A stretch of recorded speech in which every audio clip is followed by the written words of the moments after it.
Դեմքի մաքրումից հետո հաջորդ օրը կամ մի քանի օրվա ընթացքում կոմեդոները կրկին վերադարձել են։ Եկեք միասին հասկանանք պատճառները։ Նախ ամենաառաջին պատճառը կարող է լինել ակտիվ սեբում արտադրությունը, այսինքն ունեք մեծ քանակի կոմեդոներ եւ լավ ճարպարտադրություն ու երկար ժամանակ չեք կատարել դեմքի մաքրման պրոցեդուրը։ Պրոցեդուրայից հետո 1 կամ 2 օրվա ընթացքում կոմեդոները վերադառնում են, որովհետեւ մաքրումից հետո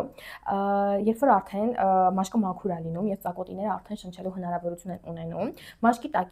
տակ եղած սեբիումը ճարպարտադրությունը բարձրանում է դեպի վերև եւ կրկին առաջանում են կոմեդոներ։ Սա ոչ թե նշանակում է, որ նոր կոմեդոներ են առաջացել, այլ նշանակում է, որ ձեր ճարպարտադրությունը շատ ավելի խորքային է եղել եւ երբ որ վերին հատվածը մաշկի մաքրվել է, արդեն դրանից հետո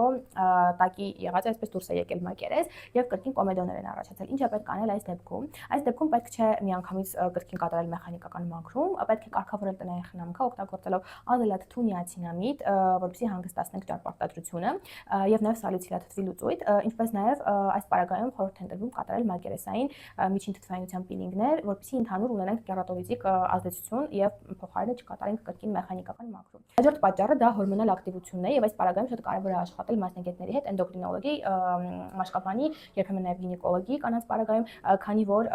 ակտիվ ճարպարտադրությունը եւ կոմեդոկորյակները հենց այնպես մեր մաշկի վրա չեն լինում, այդ ամեն ինչը ներքին օրգանիզմի որևիցե ազդակ է, որ մենք ունենք խնդիր։ Հաջորդ պատճառը դա ոչ ճիշտ նախապատրաստված մաշկն է։ Օրինակ կան դեպքեր, երբ որ դուք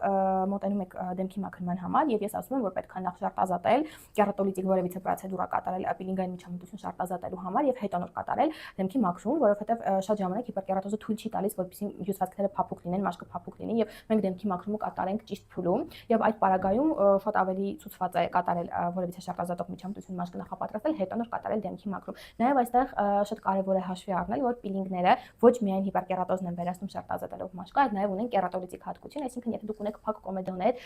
որոնք որ հնարավոր չէ չիստկայի մաքրման ընթացքում հեռացնել, այդ պարագայում գոնե այդ կոմեդոները կներծծվեն պիլինգից հետո մաշկը կհանգստանա եւ արդեն հանգիստ ու շարտ ազատված մաշկի վրա մենք կարողանանք կատարել դեմքի մաքրման պրոցեդուրան։ Այնպես որ եղեք տեղեկացված, խուճապի մի մատնվեք, յուրաքանչյուր միջամտությունից շատ կարեւոր է խորհրդակցել, որպեսզի յուրաքանչյուր հնարավոր բարդություն կանխարգելենք։